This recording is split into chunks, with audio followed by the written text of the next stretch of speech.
This is the Clean Energy Show with Brian Stockton and James Whittingham.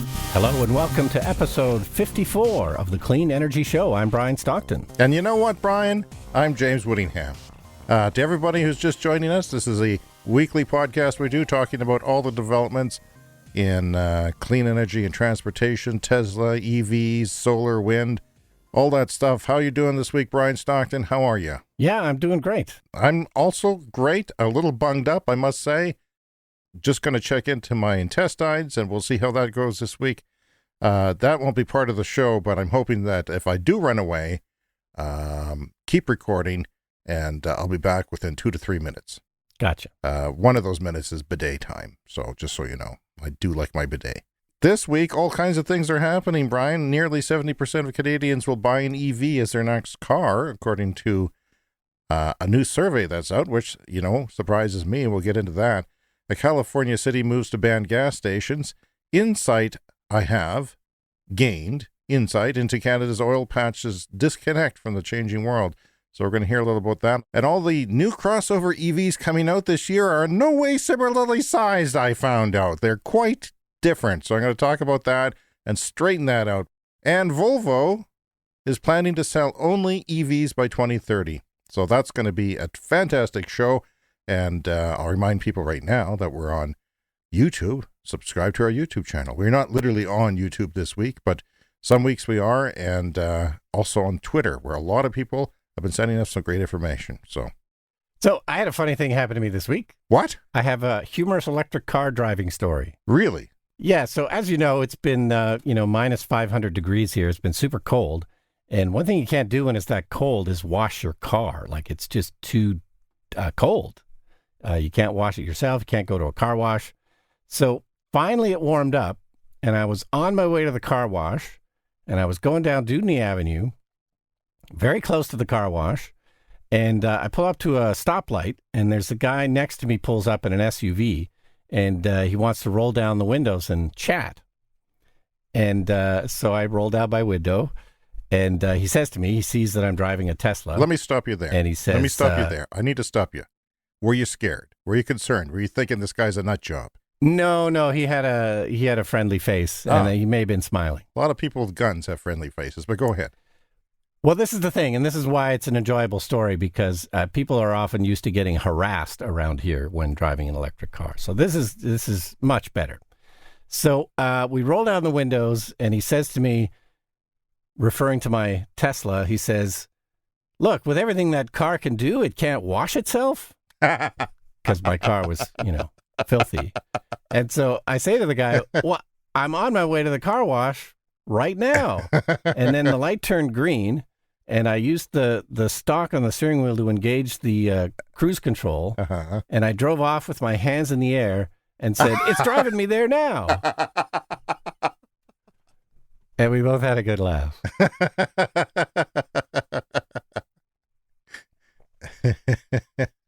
That is a good story. Yeah.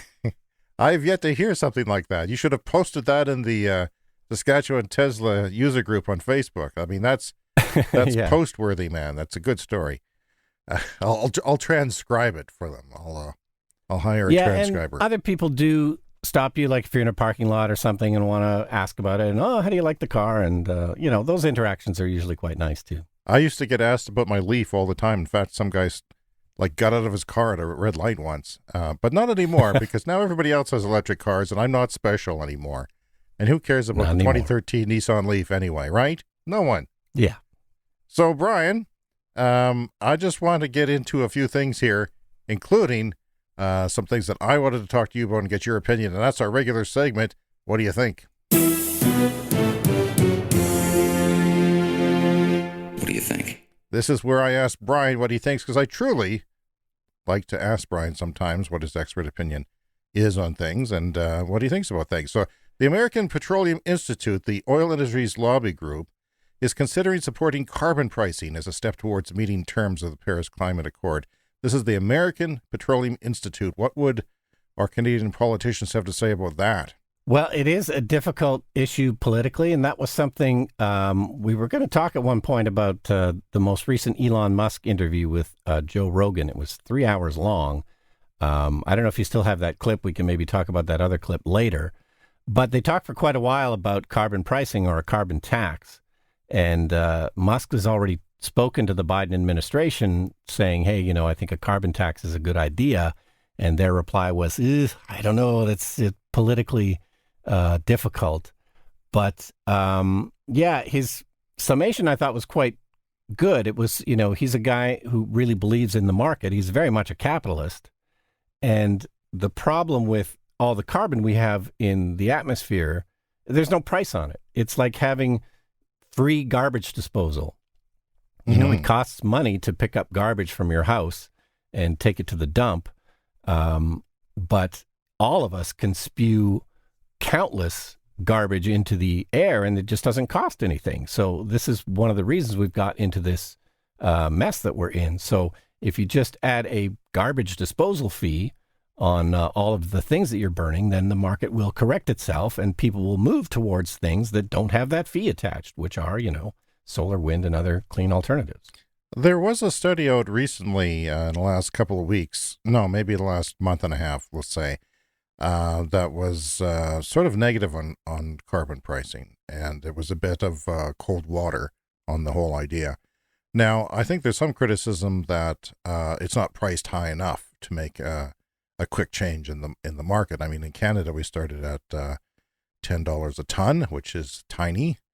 It makes your gas go up 4 cents a liter. That's not going to change anyone's habits. Those can go up, you know, with a gust of wind. Those things change quite easily. So there's other, I don't know. We'll see. I'm still pro carbon pricing, but I also want to keep an open mind. And I know it's really hated in Canada, but I also know it has not destroyed the Canadian economy. We're coming up on 2 years of having one, and it has not caused hardship. I mean, it's possible there could be some companies out there that we don't, you know, hear about day to day that are struggling with it, but I mean, it's all rebated, right? So in Canada, we rebate almost everything back to you. Yeah, but it does, I think, have to be gradual, or, I mean, the outcry, like if it suddenly gas went up 20 cents a liter, there would be a massive outcry. So I could see where that would be difficult to do. So yeah, it's got to be gradual, but then, yeah, you're right. It doesn't have much of an effect if it's too gradual. I guess the argument would be we should have started, you know, 5, 6, 7 years ago, arguably 20 years ago, of course. But that was, you know, still not a fully acceptable thing. I don't know if you remember when we were kids, No. The city we live in, there's a city dump like there is in every city. Mm-hmm. And when we were younger, it was just free. Like it was basically just a hole in the ground outside of the city. And if you had any garbage you wanted to get rid of, a fridge or something, you would just drive it out there, tip it into the pit, and then just drive away. And it was completely free service.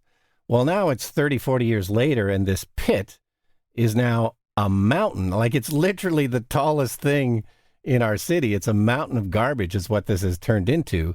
And of course, now it costs a fee if you go there to dump some garbage. You know, it's 10 or 20 bucks to get into the dump, and then, you know, sort of dump whatever you want. But, you know, it's annoying that something that used to be free now costs money. But when you see that massive mountain of garbage, you realize, oh, yeah, this is something that should have a cost attached to it to A, discourage you from using it, and B, the massive expense that it takes to manage something like that. I see people in the neighborhood with pickup trucks going to the dump all the time.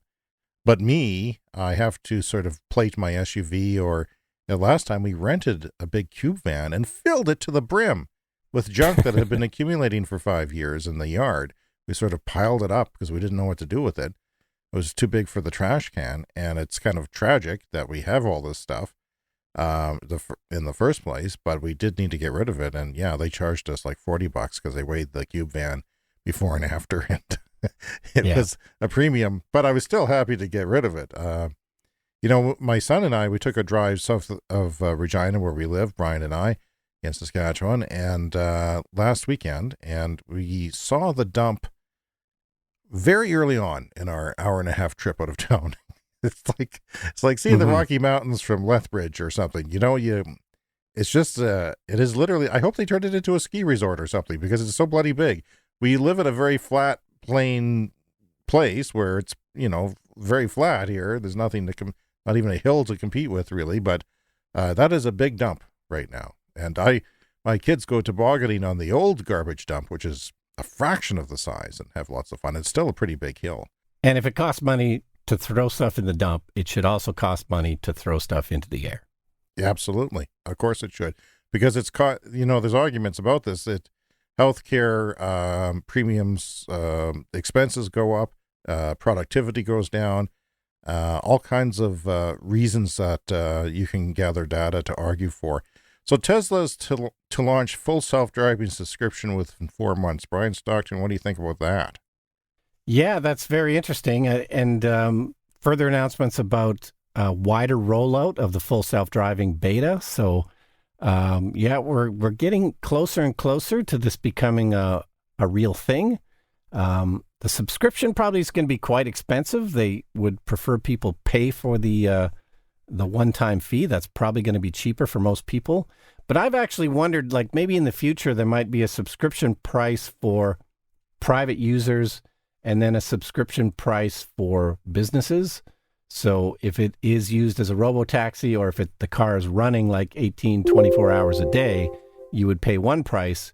Whereas if you're still just a personal user who uses it for, driving to work every day, maybe there'd be a lower price for that. And because it's all software, they can do that if they want to. Yeah. All right. Well, this concludes another edition of What Do You Think? What do you think? Now, Brian, if you want to get into the Joe Rogan show from last week, I do have the clip standing by if you want to set it up. Yeah, so this came right at the very end. It was an incredibly long interview, yes. And it was the thing that stood out for me. They started talking about electric aircraft, and Joe Rogan was trying to push him on whether Musk is going to get into doing electric airplanes, and he has often said that he's interested in it, but of course the battery density's got to get better.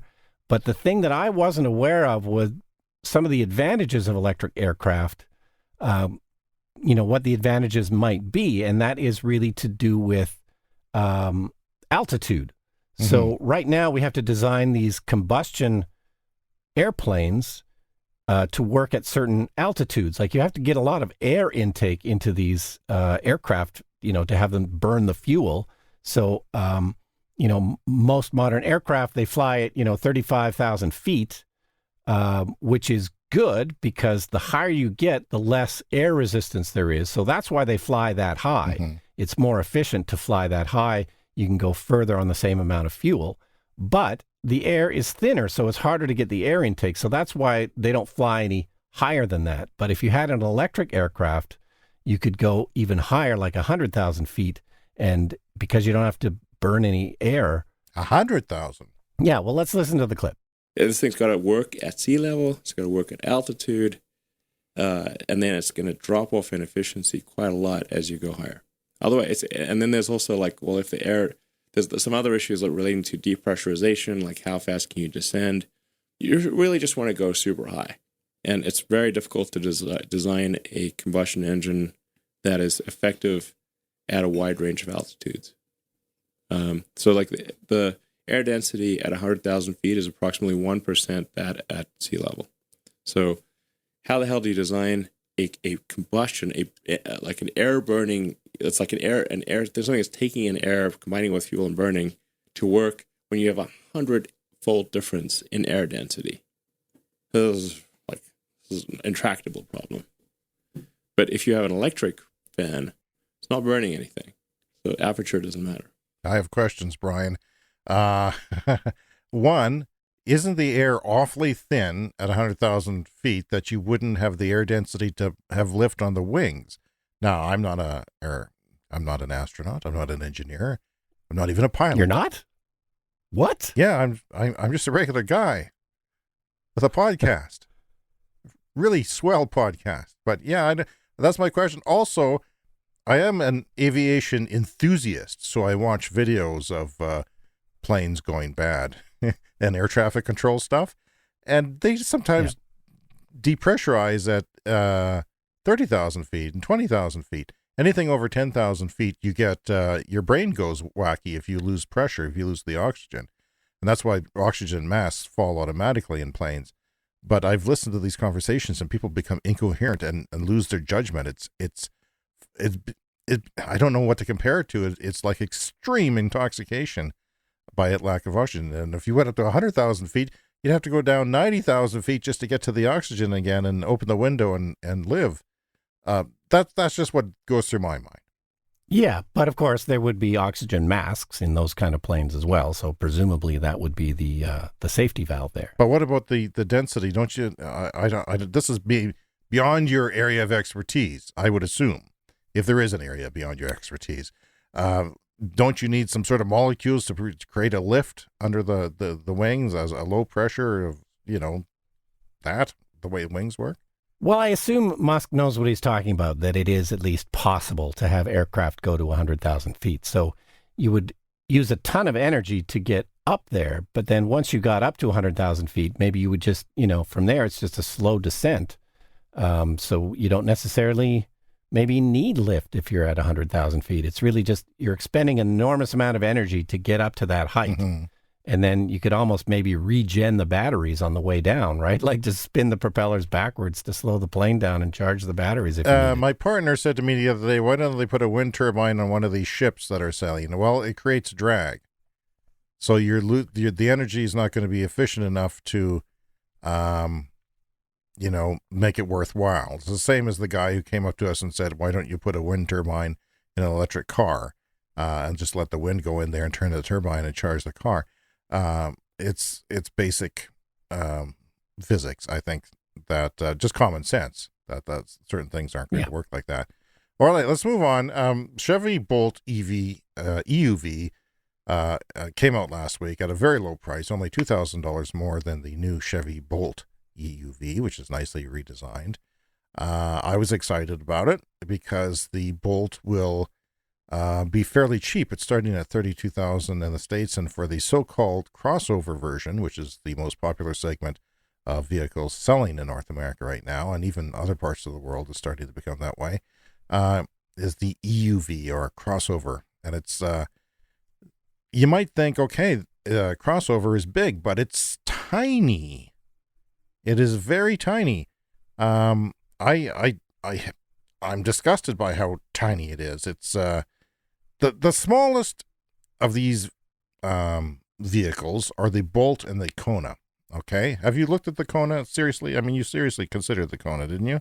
Yeah, and it is a pretty tiny car, and that's one of the reasons we didn't go for it. Like I like small cars, but we were buying it as a family vehicle, and it was just a touch too small for what we needed. My Leaf, you look at the Leaf, it looks small, especially in a city where everyone's driving, an agriculture city like us, everyone's driving a pickup truck. And you look at the Leaf, it looks small. I get in it. I don't know, I'm a very big man, and I'm comfortable.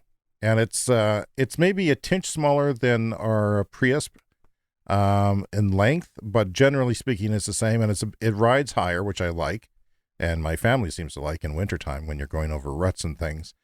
And it also has a little bit more headroom, so it feels spacious and it feels ample. And there's, it's a hatchback, so it's got room. However, the Chevy Bolt is not as big. The EUV is smaller than that. So it's basically that, but smaller. And when you hear EUV, you think, okay, that's a step above a hatchback. Well, I'm here to tell you it's not. So the Bolt and the Kona are the smallest. The Kia Niro is a little bit bigger, and it's about the same size as the Bolt EUV. Okay. And then you go up a little bit more and you've got the Leaf.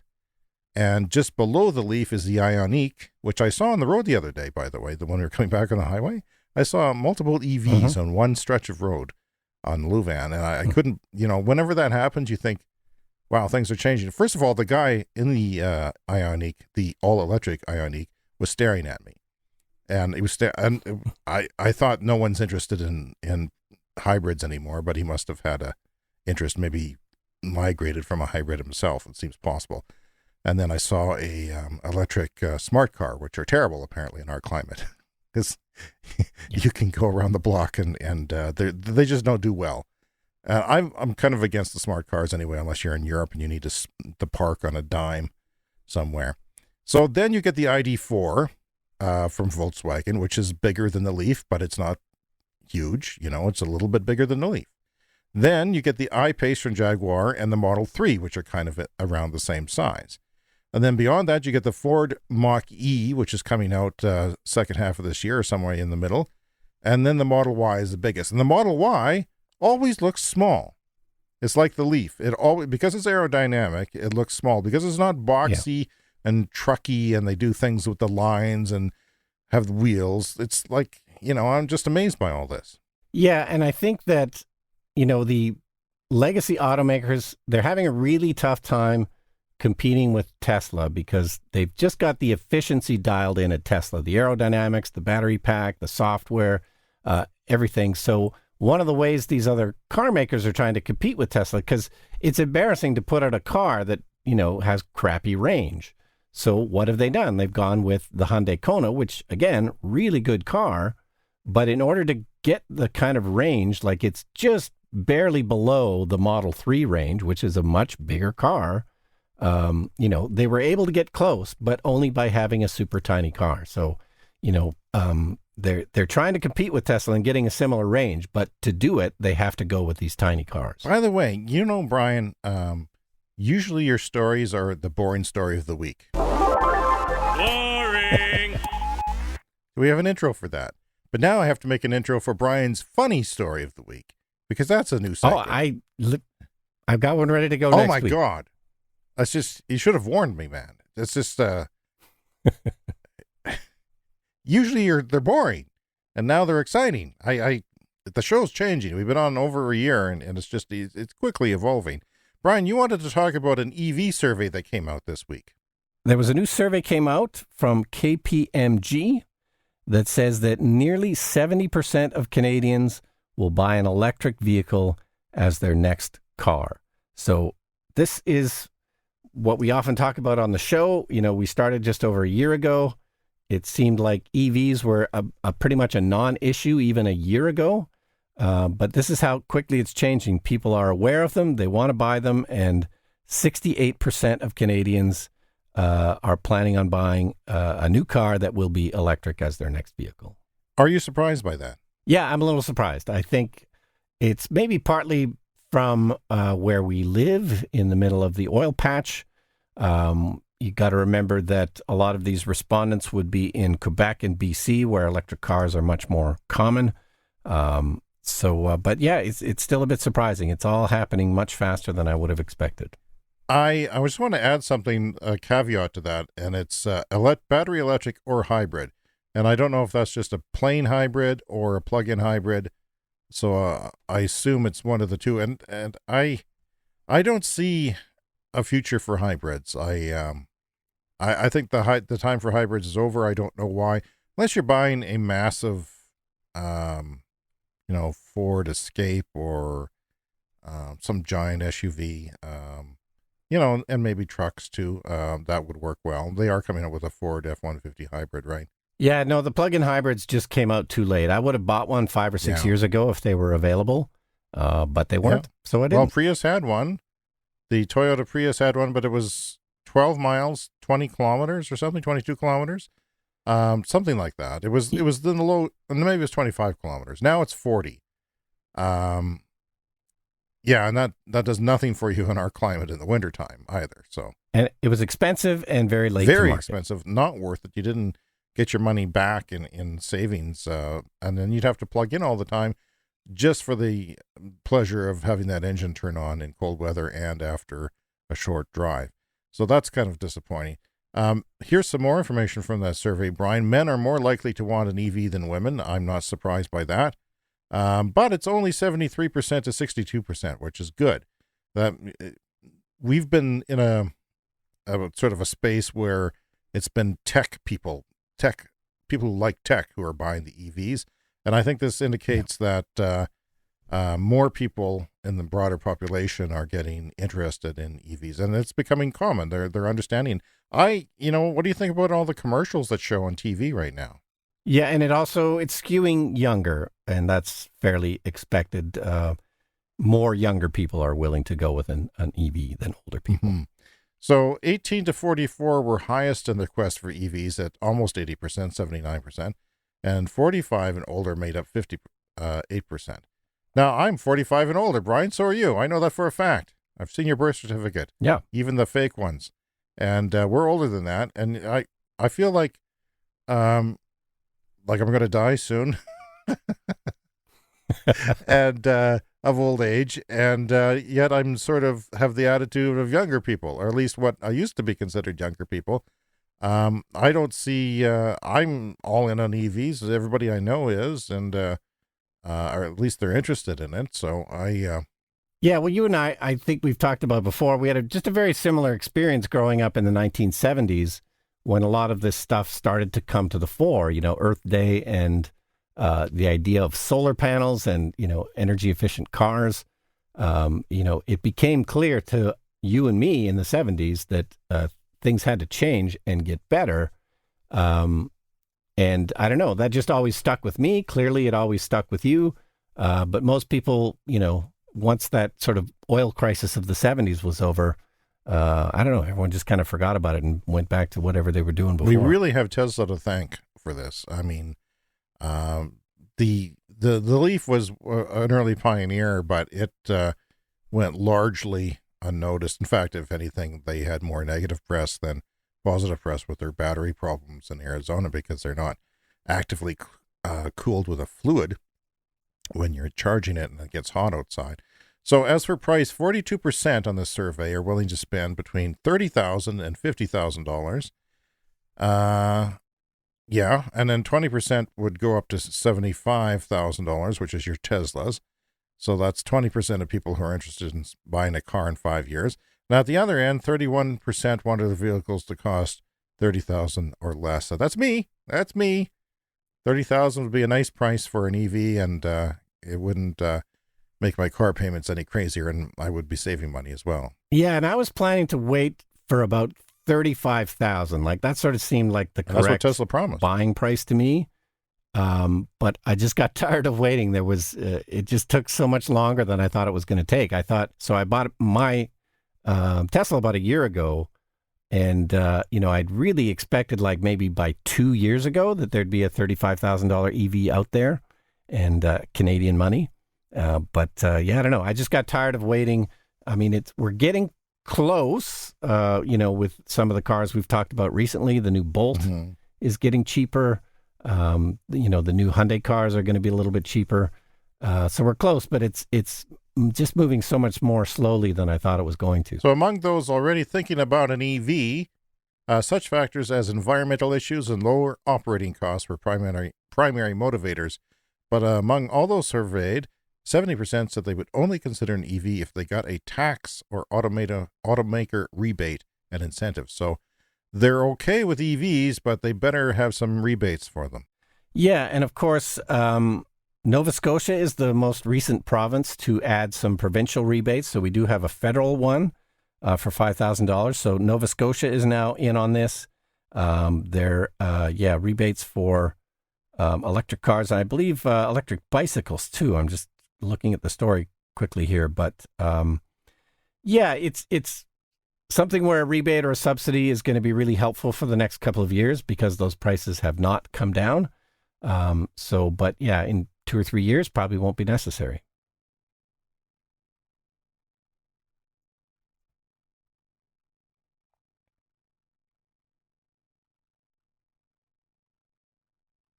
Yeah.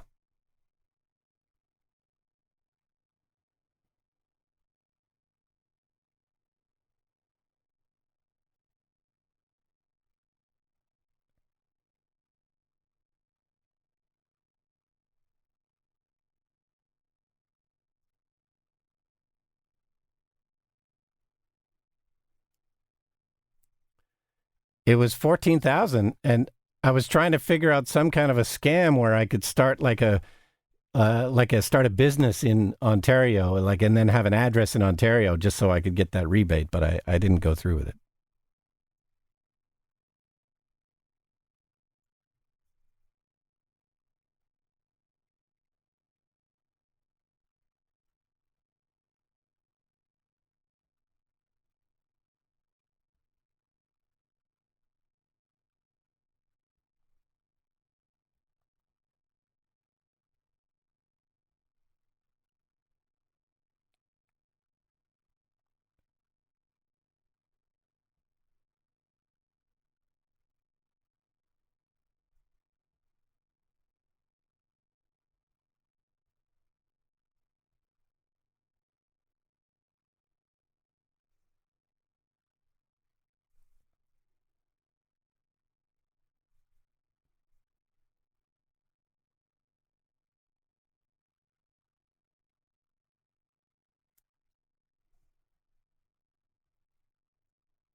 I did. I thought it was a great interview and mentioned things like how differently this is playing out, say, in Europe with the European energy companies, the ones that are based in Europe. They're all having an adult conversation about it.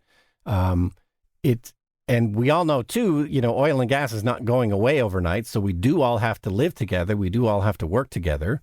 So, the mature oil companies in other places have acknowledged the fact that they're going to have to wind down. And they're having a mature conversation about it. But we are unfortunately not having a mature conversation about it here. It's just simply a denial of what's happening, what is inevitable. If, we're either at peak oil demand now or we will be in a very, very short time. And it's just all downhill from there. Yeah. And, once you sort of reach, the thinking goes, once you reach a certain point where it starts to erode demand, and it starts with eroding growth. So the growth gets slowed because of this. And then one day you wake up and realize, oh, it's EVs doing this. And that day could come, a lot of people think, and no one was talking about this. People would say, the oil companies would say, we forecast EVs to be 1% of global EV market by 2050. And of course, it's like almost 3% already and growing rapidly. That's important that it's, it's doubling in some places and it's growing very quickly. And of course, when we hit that price breakthrough in 2 or 3 years, price parity, that is, then things will just, the floor is going to drop out and things are going to go crazy. It's just one of those things where people are too scared to talk about it. And when it does happen and we lose that demand, the pressure on the price, you can say, well, they'll come up with a way to fix the price and then keep the price high. Well, I don't think they can do that. Especially in Canada, it's going to be a challenge because we have the more expensive oil here. No, and they do have a certain infrastructure built, so maybe they won't be able to afford to build new infrastructure, but the infrastructure that's there, it already exists, so they can continue to operate it at not a bad price. But the writing's on the wall, and it's a bit unfortunate. Well, we had some feedback on Twitter. Don was telling us about coal plants in North Dakota, that they're banning wind and solar to keep the coal plants afloat in North Dakota, which is just the craziest, stupidest, unsurprising thing I've heard in a long time. It's suicidal. Yeah. That's the exact worst outcome of exactly what we're talking about. Instead of having an adult conversation about an energy source that is better and cheaper, this is what we get. It's not going to do anything. It's like, I'm trying to think of an analogy. What would it prop up?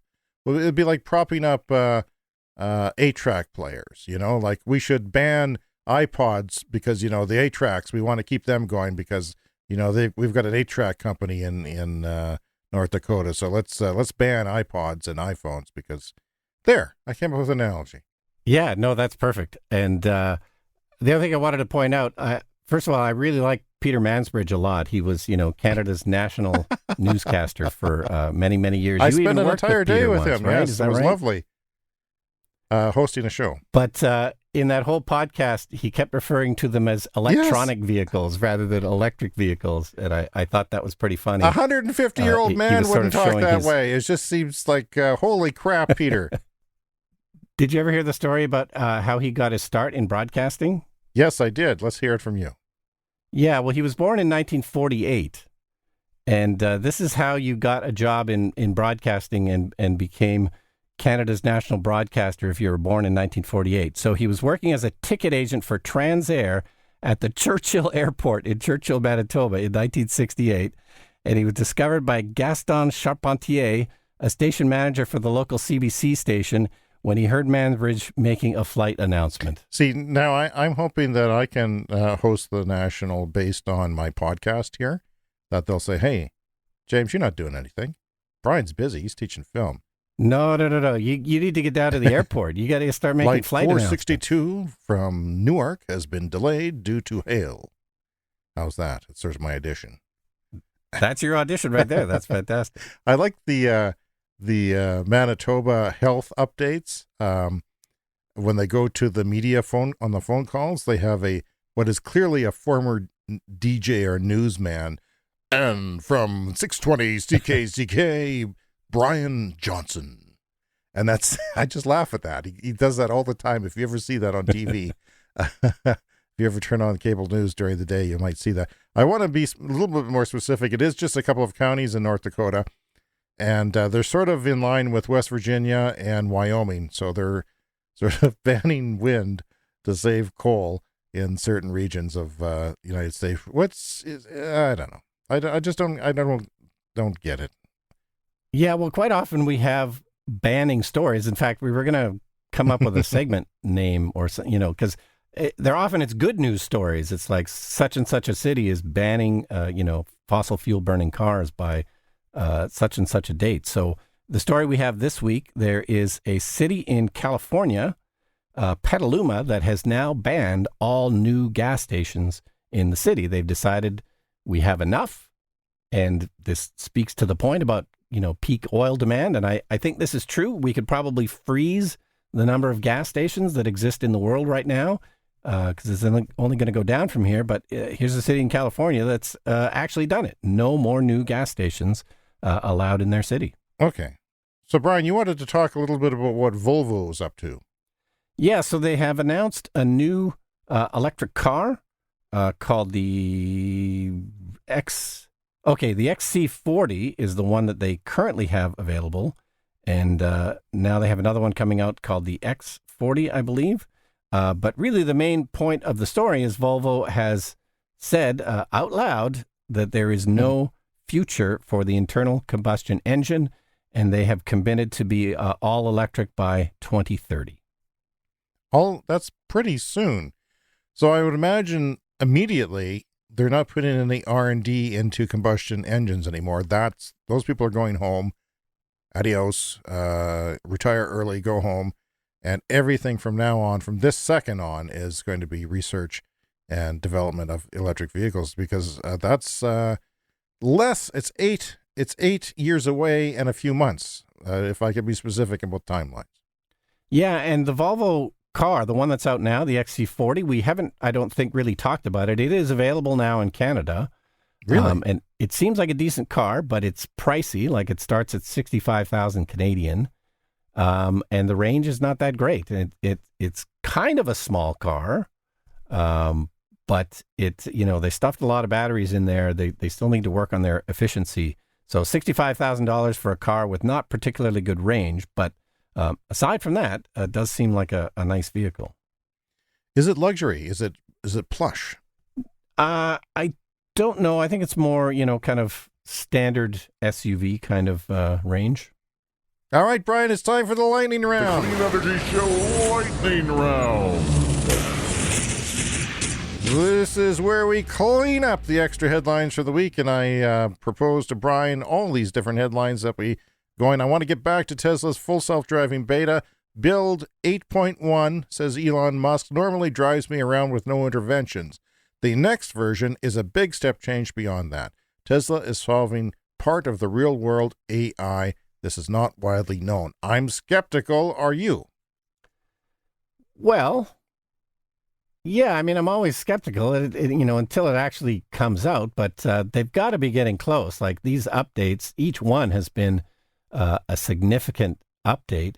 They're moving really fast, so it's got to be. Have you been soon. following how I've sort of fallen off how these updates have been working? What do you have to say about that? Well, yeah, I don't have any new information really, except that, each update seems to be better. It's kind of like they're 99% of the way there, but that last 1% is going to be extremely difficult and, really small increments at this point.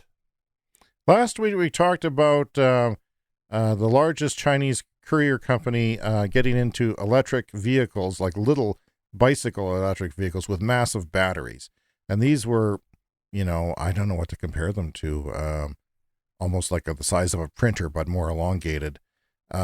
They would have these public lockers, the little square public lockers, which you would open with a key or whatever, of a code, and you would put your dead battery in from this courier, and they have all these places all over the place. Put your dead battery in, take a powerful one out. Okay? Well, it turns out that Honda, Yamaha, KTM, and Vespa have agreed to a universal electric motorcycle battery standard. And the picture of it shows a couple of big batteries with a handle on it that you would pull out at a gas station, presumably, on a major highway, and swap with other batteries, which would make motorcycle transportation interestingly doable, because you don't have to go through a big procedure, with a stand in line like at a lube place and have a machine come and take your giant battery out. That never made any sense to me. But this is interesting. What do you think? Oh, yeah. So this is be sort of more like scooter, moped type of vehicles, not exactly electric bicycles. You need a bit more flexibility for electric bicycles, I think, in terms of the design and kind of keeping it small. But for that, moped or, scooter kind of thing, that makes total sense. I think that's going to be huge, especially if everybody's agreed on the standard. That's amazing. Yeah, and people don't agree on charging cable standards in the EV world for years and years. That's always been a problem. So that's encouraging, and there is incredible possibility for that in cities for sort of a scooter sharing service. Instead of owning a vehicle, if it's warm enough and dry enough, why not do that? And a lot of people are anyway. So yeah, I would really looking forward to cities like Mumbai getting. I hope I live long enough to see that their air gets cleaner from the electrification of transportation and green energy to power that transportation. So yeah, Texas's, that's hard to say. A lot of things are hard to say. Texas's oldest, it's a good thing I don't drink. Texas's largest electric utility company files for bankruptcy, citing $1.8 billion in grid debt. So their grid needs $1.8 billion of work. And now they blamed it on the wind turbines. That's all I have to say about that. Yeah, so they have a completely free market, it seems like, in Texas for electricity. So when there's massive demand and low supply, the price really spikes up.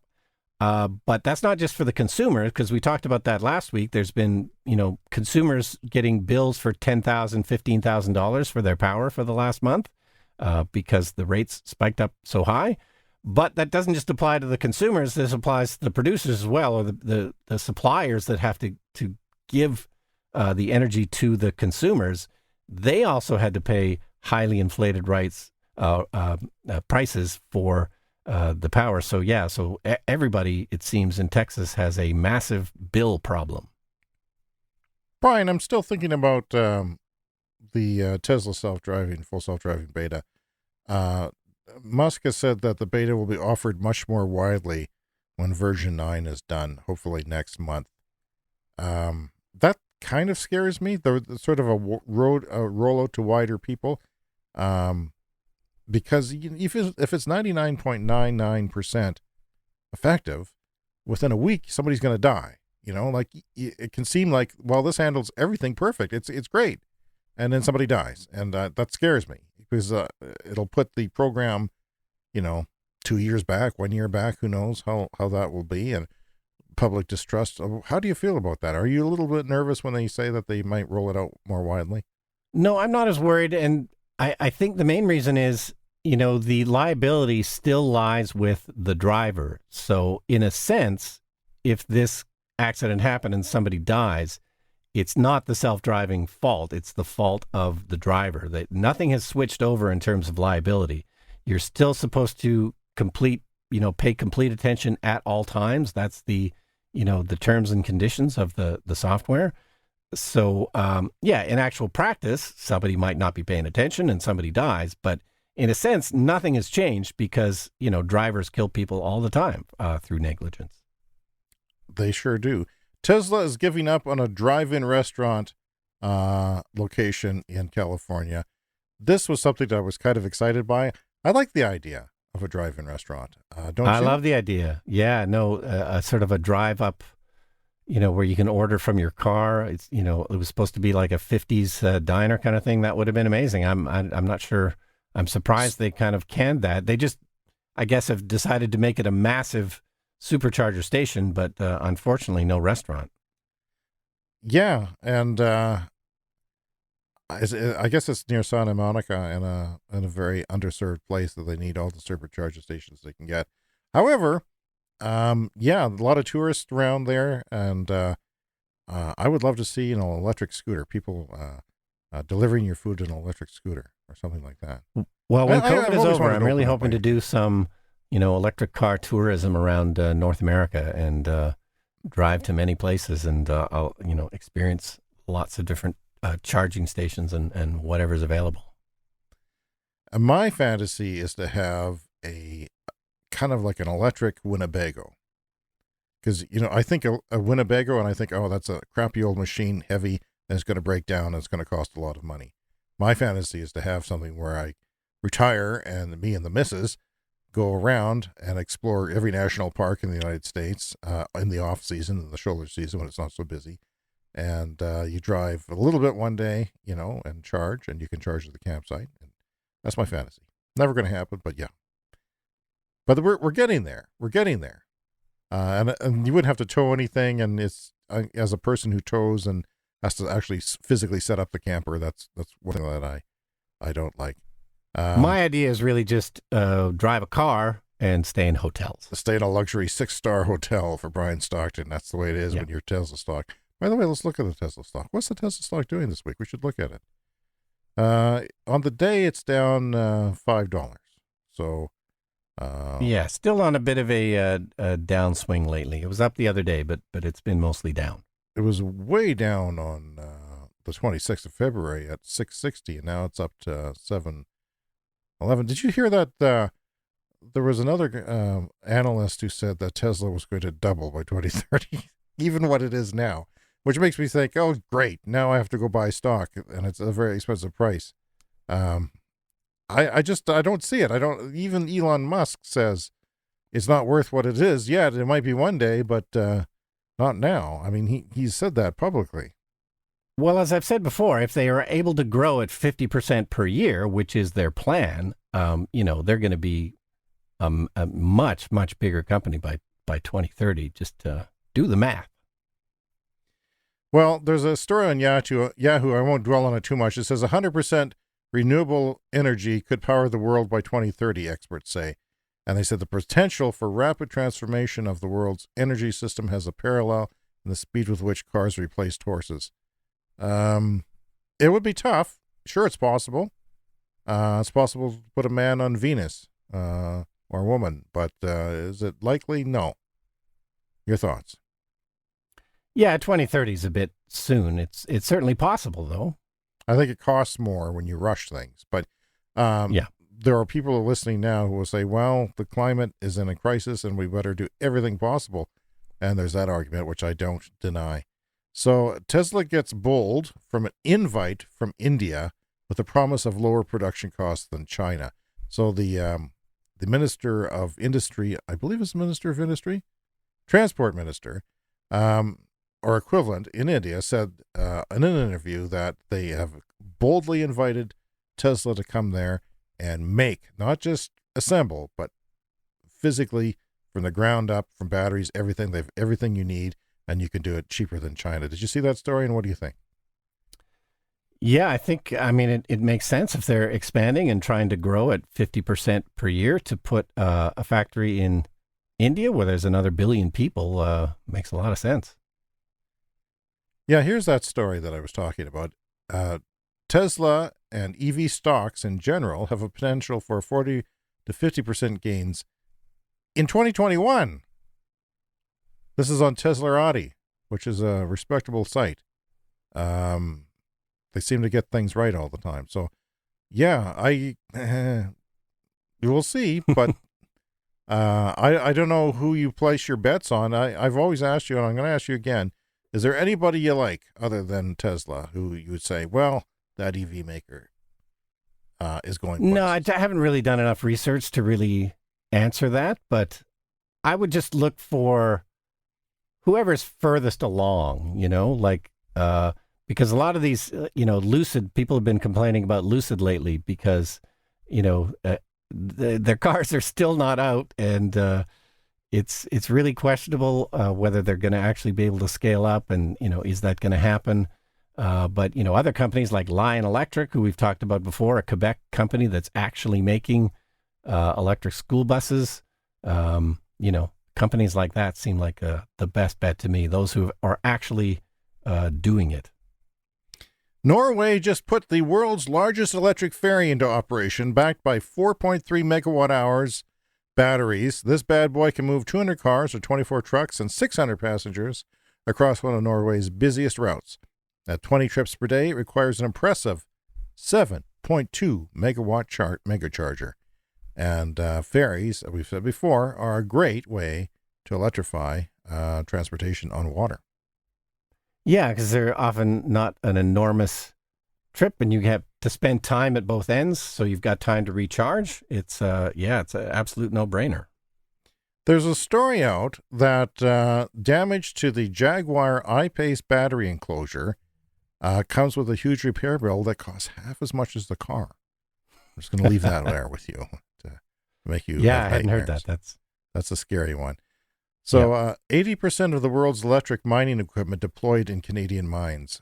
So we are actually a leader in electric mining equipment, which we've said before makes total sense because you're underground. You don't want to have to clean diesel exhaust underground. That's more expensive. But if you have just electric things, then you don't have to worry so much about the air as you would. It probably cost less, I'm assuming. No, I think they have done that in the past where they have, exhaust systems where they have to exhaust all this, fossil fuel exhaust, several hundred feet underground up to the surface. And that seems like a nightmare. By the way, I don't know if you noticed this, but on our local garage sale website here in our city, somebody is selling a 1974 Vanguard electric city car SV48. This is a 1974 electric car that's available and for sale in our city. And you could buy it, James, for $4,500. Really? Does it work? There was 2,400 of them made from 74 to 77. It's number 163 of 250. It was made in Florida. It runs off of 8 batteries underneath the seat, and it's got 3,200 kilometers on the odometer. And it's this tiny, weird, wedge-shaped car. It actually looks a little bit like the front half of the Cybertruck. Yeah. If you can believe it. But it's got a 64 kilometer range. It says it needs some battery and electrical work, though. That's the unfortunate. That's never good. I can't believe somebody owns that and we haven't seen it driving around. I mean, come on. How is that and possible? It says that it is plateable in our province as an antique. So you could get plates for that and drive it on our city streets. Wow. I wonder what the range is. I'm thinking range 64 kilometer range, and if anyone's wondering, just Google 1974 Vanguard electric city car, and you can see what it looks like. It's a very weird looking thing. It looks very much like what they have in the Western Development Museum in Saskatoon. They have several. That might be one of the ones they have there. Yeah, I hope they still have them. I think one has like a utility markings on it from our local utility. Maryland County has placed the largest order for electric school buses ever. It is 326 over the next 4 years. I'm just going to throw that out there. Electric school buses are taking off, and Canada is involved, so much so that Lion Electric has gone into the States and set up shop there, too. Right. So are they the supplier for this contract? I'm glad you asked, Brian. I don't know. Well, yeah, it's germane to the discussion. Is it Lion Electric? Is it Proterra? There's only a handful of companies that are actually in production on these things. And those might be a good investment. Well, guess what? It's neither of those. It's Highland Electric Transportation. I have heard of them.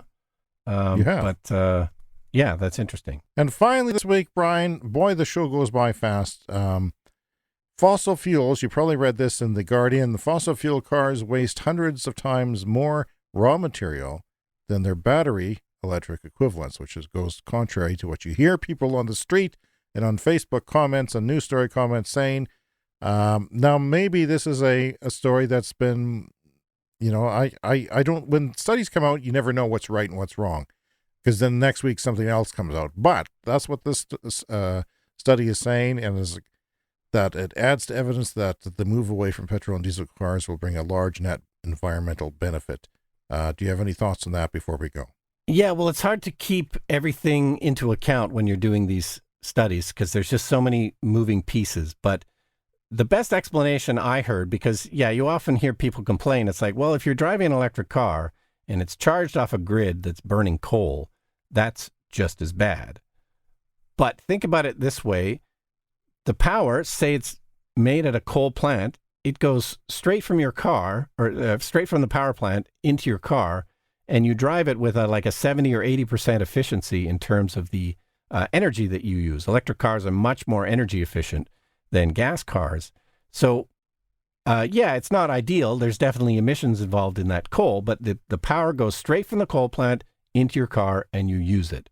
But then if you think about the whole power chain that goes into getting gasoline to do the same thing, you have to use all kinds of like fossil fuels and electricity to, first of all, pump the oil out of the ground and refine it. And then it's driven on trucks, and then, it's got to get shipped to your gas station. Then it goes into your car where it's burned at only, 20 or 30% efficiency. So that seemed like the best way to think about it to me. There's just so many more steps involved with the fossil fuel car, and every single one of those steps produces emissions. And then at the end of it, you're burning it at only, 30% efficiency.